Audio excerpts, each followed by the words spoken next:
Representing the 4th District, Supervisor Hahn, and in closing will be Archbishop Jose Gomez. Now it is my honor to present the Sheriff of Los Angeles County, Robert Luna.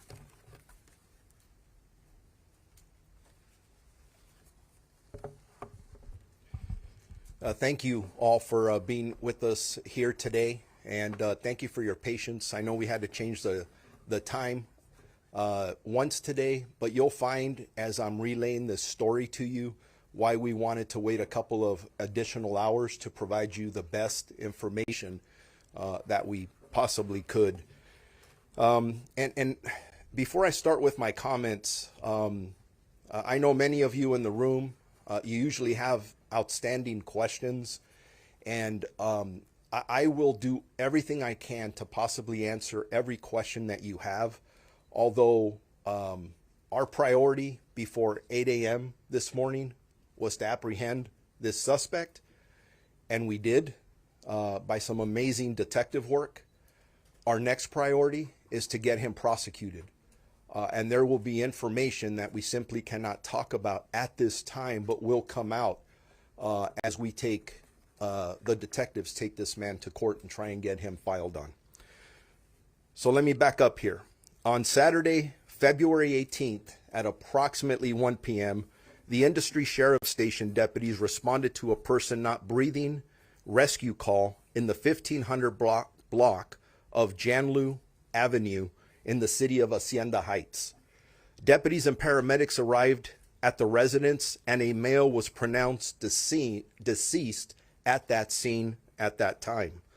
While at the location, it was discovered that the male was Auxiliary Bishop David O'Connell.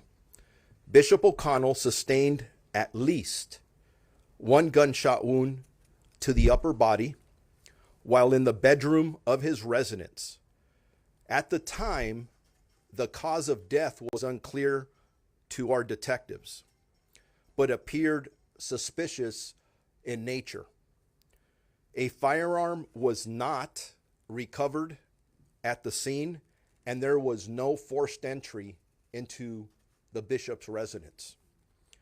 Homicide investigators were called and responded to the scene. Upon arrival, they reviewed evidence, conducted interviews, and canvassed the neighborhood for surveillance video footage. Early Sunday morning, investigators from the Los Angeles County Coroner's Office arrived on scene and began their investigation alongside the detectives from the Los Angeles County Sheriff's Department, at which time it was determined that Bishop O'Connell's this incident was a murder. It was now a murder investigation.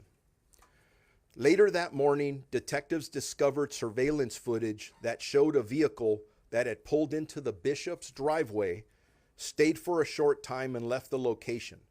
The vehicle was described as a dark-colored compact SUV. Sunday evening at approximately 7 p.m., detectives received a tip that there was a person of interest who resided in the city of Torrance. The person of interest was identified as Carlos Medina, a 65-year-old male Hispanic. Detectives were told by the tipster that they were concerned because Medina was acting strange, irrational, and made comments about the bishop owing him money. Medina is the husband of Bishop O'Donnell, Medina is the husband of Bishop O'Connell's housekeeper, who has previously done work at the bishop's residence and drove a similar SUV to the one previously seen in the driveway of the bishop's residence. So just to confirm, this is the husband of the bishop's housekeeper, and the suspect had previously done work around the bishop's residence. Detectives learned Medina's residence in the 2400 block of Kenwood Avenue in the city of Torrance. A tipster told detectives Medina had left Los Angeles County and was believed to be in the Central California area. Detectives authored a warrant for Medina's arrest and a search warrant for his residence. Homicide investigators served a warrant with the assistance of our Major Crimes Bureau detectives. At approximately 2 a.m. this morning, we were alerted by a community member that Medina had returned to his residence. Carson Sheriff Station deputies, along with our Major Crime Bureau detectives, contained the location and conducted call-outs for Medina to surrender, but he refused. He refused to come out of his residence. The original search warrant for his residence was amended by detectives, which enabled our Special Enforcement Bureau to enter the location to arrest Medina and search his home. This morning, our Special Enforcement Bureau personnel arrived on scene and took over the tactical operation. Additional callouts were made to Medina to surrender, and at approximately 8:15 this morning, Medina exited his residence and was taken into custody without further incident. As a result of the second search warrant, detectives recovered 2 firearms and other evidence possibly linking Medina to the crime. The firearms will need to be examined and tested by our crime lab to determine if either of those firearms were used in the murder. As I have previously stated, my heart grieves. Although I personally did not know the bishop, I cannot tell you how many phone calls I've received over the last 48 hours of people who have worked with him in different capacities. And this man, this bishop, made a huge difference in our community. He was loved. And it's very sad that we're gathered here today to talk about his murder in this way. He's been a pillar in our community, known as a peacemaker, a passion for serving those in need, and you'll hear more about that as other partners of mine that are here beside me will get up and talk.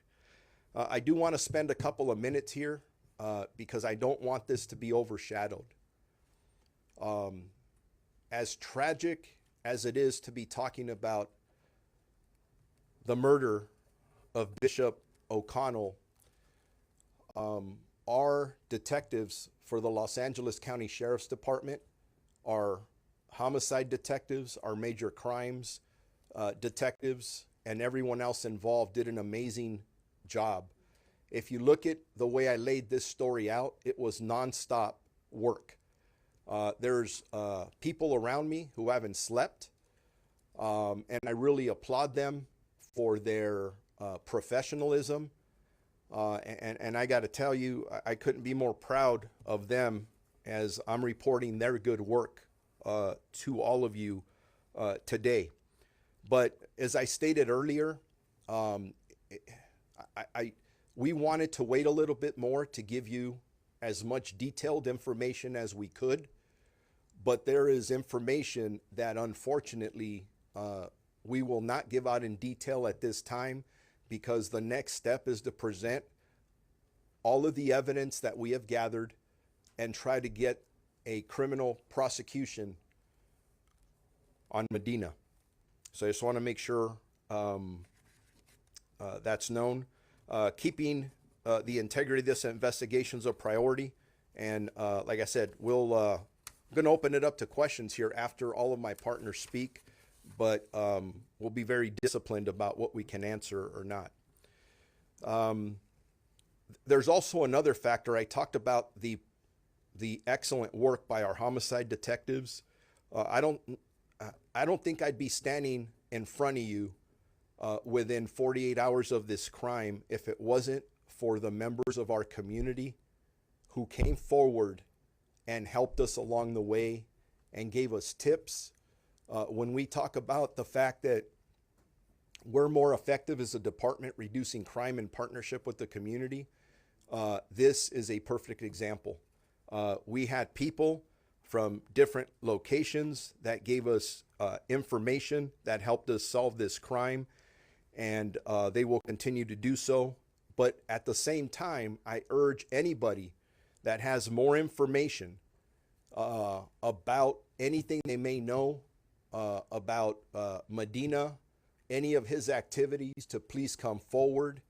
And as other speakers talk about the bishop, you'll see why we need to do this as a community to move forward with his legacy.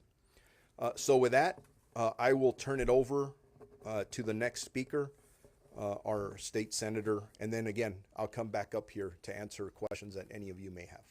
Thank you.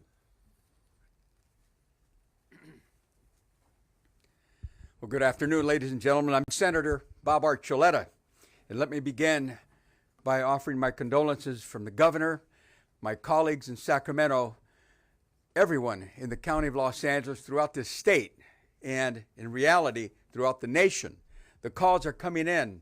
As you will hear later from those that will be speaking, the calls will continue. He has touched all of us. Our bishop, and I say our bishop, your bishop, because in my community of Pico Rivera, he served at St. Hilary's. He served in Long Beach. He served throughout this county. Everywhere he went, whether it be in East Los Angeles or here in the suburbs, wherever it was, the bishop touched everyone. And I know that each and every one of you that are here today realize that Bishop O'Connell has touched you as well. And my personal story is I went to Salesian High School, a Catholic high school in East Los Angeles, where the bishop has visited. Others have been there. And he had the ability to walk the streets everywhere he went, bringing people together, the clergy, bringing other priests together, bringing families together, gang members together. He brought everyone together. He was truly a man of the cloth. But he did something that we don't hear of very much anymore, reaching out to bringing people together in a peaceful way. When the gang units were ready to fight, Father was there. The bishop was there. It's a calling, and he answered that calling. So today, all of us have come together, and I personally would like to say thank you to Sheriff Luna. Thank you to the homicide unit. I personally served on the Montebello Police Department, and I know what a detective unit can do when they set their mind to it, and they went after it. So those in that unit, God bless you for what you did, nonstop. And as we heard, some of the men and women have not slept at all because they were not going to let this day go by without apprehending that suspect and making sure he brought to justice. So the team here in LA County, the County Sheriff's Department, everyone, the coroner's office, this was a team effort that's brought this together today. So again, I'd like to thank you all for being here, to acknowledge someone who I believe has touched every one of us here throughout the state, the county, and certainly the city of Los Angeles. So once again, Chief Luna, thank you to your team. And ladies and gentlemen, once again, thank you. I'm Senator Bob Archuleta. I appreciate you being here today. Thank you.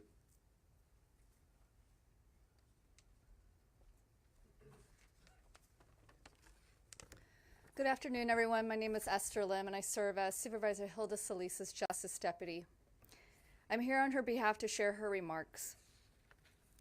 The supervisor, if you don't know, represents the 1st District, which includes Hacienda Heights, where unfortunately Auxiliary Bishop David O'Connell was brutally killed. These are her remarks. I am deeply saddened and my heart broke when I heard of the news that my friend's life was senselessly taken away from all of us, his family, his parishioners, and the communities he has devoted his life to. I have known Bishop O'Connell since my time in Congress, and our friendship continued through my tenure as President Obama's Secretary of Labor and as LA County Supervisor.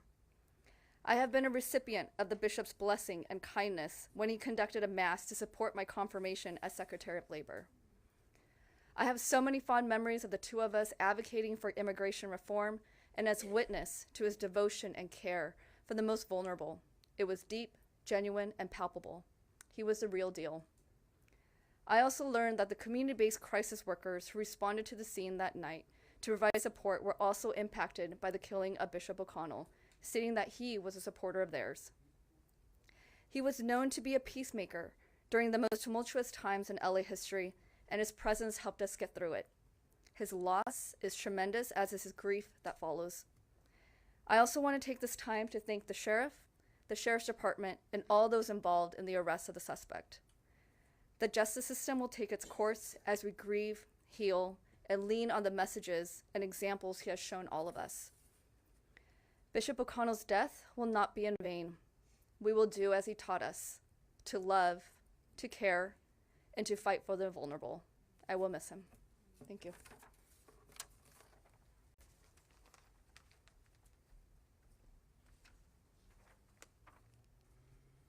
I'm Supervisor Janice Hahn. I'm the chair of the Los Angeles County Board of Supervisors.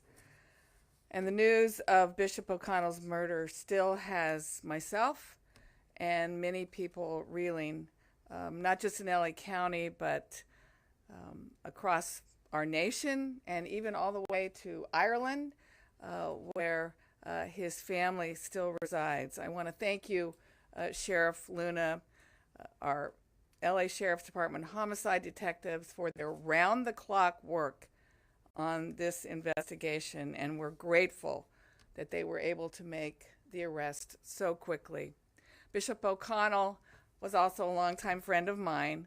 I first met him when I was on the City Council of Los Angeles and represented Watts, and he was the pastor at Ascension Catholic Church in South LA. And he and I worked on, as Senator Archuleta said, working with gang members, working with the community.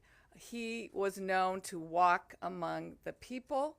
He reached out to gang members. He reached out to the homeless. He reached out to the transients. He was the help of the helpless and the hope of the hopeless. And he knew that serving God meant serving man, and especially the most vulnerable in our society. He devoted himself to supporting immigrants, not only making sure that they had food and shelter, but even helping immigrant children, unaccompanied minors, get into Catholic schools, and he helped them get into college. His heart was boundless. The Catholics of Los Angeles have lost an incredible leader, Archbishop. We mourn with you, even those of us who are Protestants. We always felt the love of Bishop David. The County of Los Angeles has lost a partner in our work to help those in need. And the world has lost a force for goodness and kindness. It's unthinkable that his life came to an end so tragically. And as the chair of the Los Angeles County Board of Supervisors, I've ordered all of our county flags to be lowered to half-staff in Bishop David's honor. Thank you.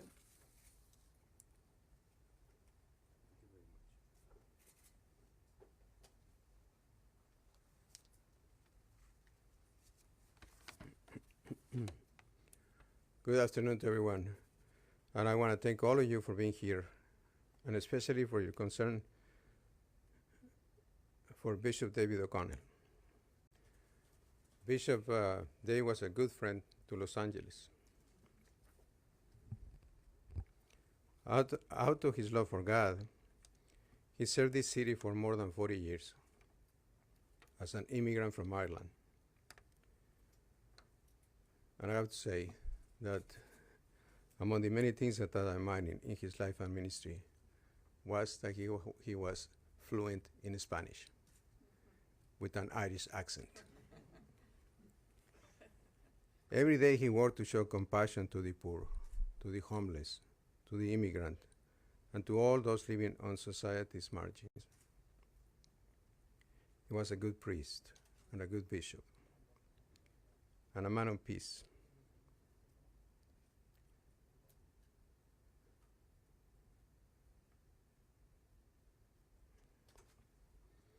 And we are very sad to lose him.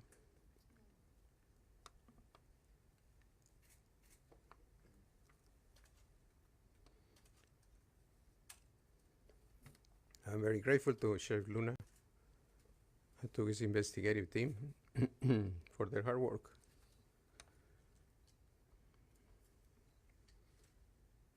in bringing a suspect into custody. So on behalf of the entire Catholic community, we want to express our gratitude for the Sheriff's Office for their professionalism and sensitivity.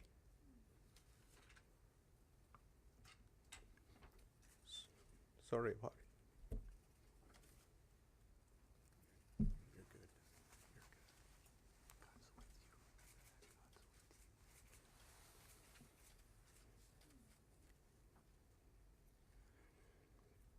What is a sad and painful moment for all of us. Thank you again for your concern and good coverage. And please, let's keep praying for Bishop Dave and his family.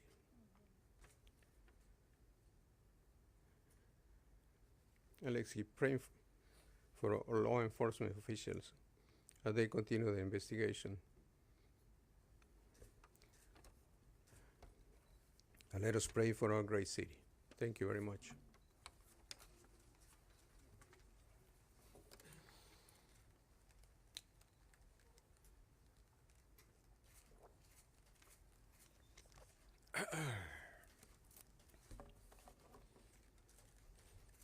Ready for your questions. Good afternoon. Who called 911? From the information I have, a deacon went to the home to go check on him because he was late for a meeting. And I believe it was the deacon who dialed 911 and we responded. Any idea how long he's been there? The investigation will determine that to figure out the time of death and those other factors that are very critical to our investigation. And was he, I was told he was in bed. Is that the case? That's correct. Thank you. Yes, sir. Any indication how long this possible dispute between the suspect and the bishop went on at this time? Any idea? Not at this time, but that's a question that we have as well. That will go towards hopefully the motive of this horrendous crime. Yes. So you're saying there was some kind of a dispute, and I know you're limited on what you can say, but can you give us some sense of the motive, what may have led up to this? I am not certain of any dispute. I know in my remarks in regards to the question about a potential dispute that's something that came up from one of the witnesses. But as all of you know, our investigation continues, which means interviewing multiple witnesses to find out and get a better picture of what happened here. So can you shed any light on what led to the shooting? Not at this time, but we intend to find out. Sheriff, you indicated that he had done, the suspect had done work for the bishop in and around the property. Did he know the bishop personally, or was the only connection, as far as you know, through his wife? Those are things that we're still trying to find out, but based on what I know at this time, the suspect had been at the bishop's house before doing work. So there was some kind of maybe a working relationship, but we're still trying to figure out what that relationship was. Do you believe at this point that it's possibly a dispute over money or non-payment of money? I'm not standing here in front of you telling you it's a dispute over money yet. It's something that we've heard to this point, and that is something that the detectives will go out and validate and see if it's true or not. Has the suspect's wife been able to give you or shed any light about anything related to either motive or actions that he had had or interactions with the bishop at all? The detectives are absolutely interviewing her. As far as we know at this time, she's been fully cooperative and assisting the detectives with all the information they have thus far. Did the suspect work at the bishop's house that day, or when was the last time he worked there? I don't have that information in front of me. I don't believe it was that day, but as we look at this and ask questions, we'll figure out at what point was he working there in the past. Did his wife work there that day? She was not working on that day. Sheriff, do you know yet, so because of this relationship, and we talked about no forced entry into the homes that you guys have found, are you saying, did he get entry into the home through a key that they had, or how did he get into the home? So the question is, how do we know there was no forced entry? At this point, we have no evidence of forced entry, like a burglary or anything of that nature. But those are things that we'll look at. How he exactly got in there, that's what the detectives need to start piecing together. But you can't say whether he had access to the CD or something like that at this point. As I stand here in front of you right now, I do not know that, but we intend to find out. Could charges be filed against the housekeeper? I think at this point, early on in the investigation, I think anything's a possibility. Sheriff, we talked to a friend who found out that the bishop had died from the housekeeper. Do you know how the housekeeper found out? Was she still in contact with her husband? Were they estranged? Yeah, I have not heard that, so there's no way for me to verify what you just stated. Where was the housekeeper, I guess, is a question that I'm asking. Do you know where she was? Have you located her, spoken to her? Yes, the detectives have spoken to her, and she is cooperating with the investigation. Sheriff, speaking about this, the suspect's wife, was she employed privately by the bishop, or was she employed by the archdiocese? And are you able to release her name? I don't have that right now in front of me. That'll be a follow-up that we can get back to you on. You had a question over here. Charges, any and all that may be filed at this point? We're still putting that together. And we just arrested this guy at 8:15 this morning. So the detectives are going to work hard, and today's a holiday, so we'll get there. Two more questions. Do you have a date of birth on the suspect? I realize it's a holiday, so we're trying to stay, on top of as this progresses. Can you help us out with that? I can tell you the suspect is 65 years old. I do not have a birthday here in front of me.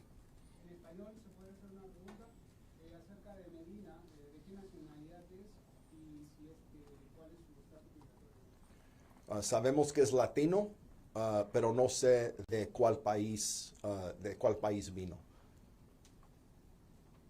¿Podría darnos información sobre el caso un poco en español, por favor? ¿Podemos hacerlo en español al lado, por favor?